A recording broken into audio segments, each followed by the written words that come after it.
नमस्ते सबैजनालाई। र आज चाहिँ फेरि म एउटा छोटो ब्लग लिएर आइरहेको छु। र आज चाहिँ खासमा चाहिँ हामी तिनजना चाहिँ एउटा जग्गा एउटा सामान किन्नु जाँदै थियौँ। तर अचानक हाम्रो हेम भाइहरू चाहिँ आज रामनवमीले गर्दा उनीहरू चाहिँ घुम्नु गएको थियो। अनि उनीहरूले चाहिँ भन्यो तपाईँहरू पनि आउने भयो, आउनुहोस् न, यो जग्गा राम्रो छ भनेर भन्दाखेरि चाहिँ अब हामी चाहिँ त्यो जग्गाको नाम चाहिँ याद भएन, तर हामी चाहिँ त्यो जग्गामा जाँदैछौँ।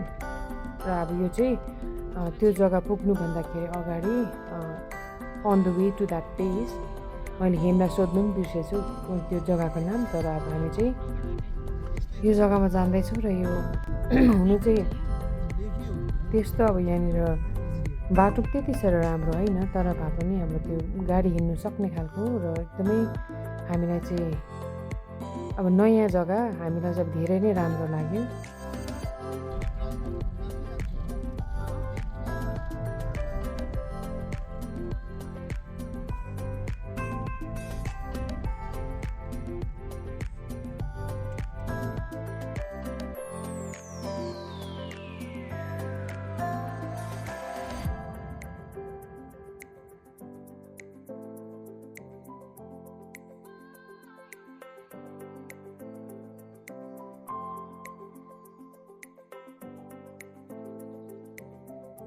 र यो जग्गामा चाहिँ सागसब्जी धेरै नै रोपेको रहेछ। माथि पुग्दै जाँदाखेरि चाहिँ प्लेन जग्गा सब यति मजाको यो चाहिँ बारी रहेछ कि यहाँ चाहिँ धेरै प्रकारको सागसब्जीहरू रोपेको रहेछ।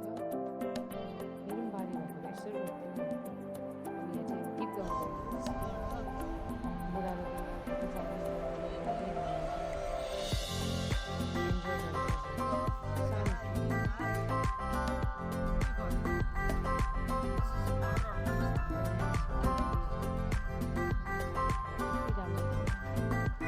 र यो चाहिँ बाटो समयमा चाहिँ हुँदैन, झार्नुमा पुरा झार्नुले पुग्नु छ भन्ने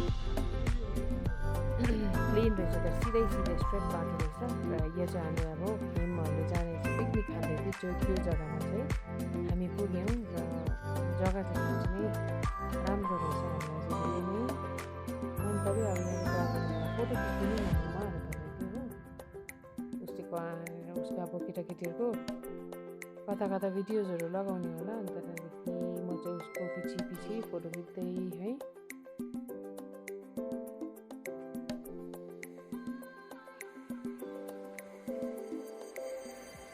यहाँनिर चाहिँ अब के रहेछ भन्दाखेरि चाहिँ धेरै अब यो धुप्पीको रुखहरू चाहिँ थुप्रै रहेछ, सफा रहेछ त्यहाँनिर। प्लस अब त्यो जग्गामा चाहिँ डस्टबिनहरू पनि राखिदिएको रहेछ, मैलाहरू चाहिँ फोहोर मैला नगरोस् भनेर है। अनि यहाँ चाहिँ हामीले हेम भाइहरूले चाहिँ अलरेडी मासु पोलेर राखिदिएको रहेछ, मासु खायौँ हो। अन्त अरू केटापाटीहरू चाहिँ अलिअलि चाहिँ बियर सेयर पनि खाँदै थियो। र यहाँ म मासु पोल्दै गरेको।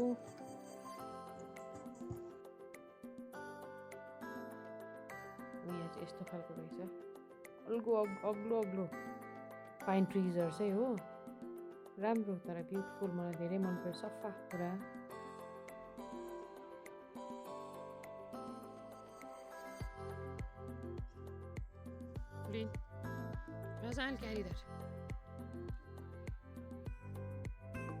अब यो चाहिँ हामी फर्किँदै गरेको,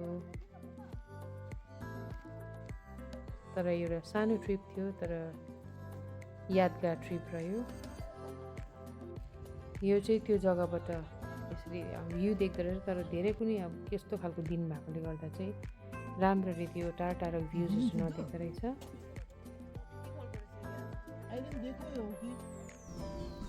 यो माथि चाहिँ मजाले माटोहरू लिपेको यो देख्दै गरेको घर चाहिँ कति राम्रो, फुलहरू रोपेर है। अब चाहिँ यो चाहिँ हामी फर्किँदै गरेको। र यहाँ चाहिँ यस्तो एउटा फेरि एउटा ब्युटिफुल कटेज रहेछ, सायद मन पर्यो यो जग्गा है, एकदम मजाले बनाएको रहेछ यो घर। अब चाहिँ यो हामी फर्किँदै गरेको। अब अरू त बेसी केही पनि छैन, हामीले खालि यस्तै हिँडेको कुदेको। अगाडि जाँदै गर्ने चाहिँ हेम भाइ र एउटा भाइ।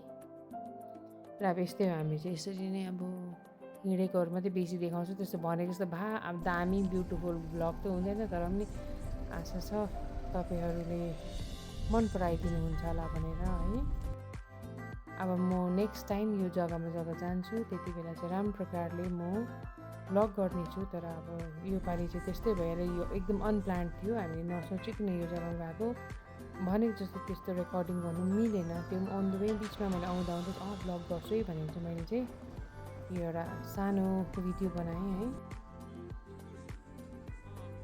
र अब राम्रै लाग्यो होला तपाईँहरू सबैजनालाई, यति भन्दै तपाईँहरूबाट बिदा लिँदैछु।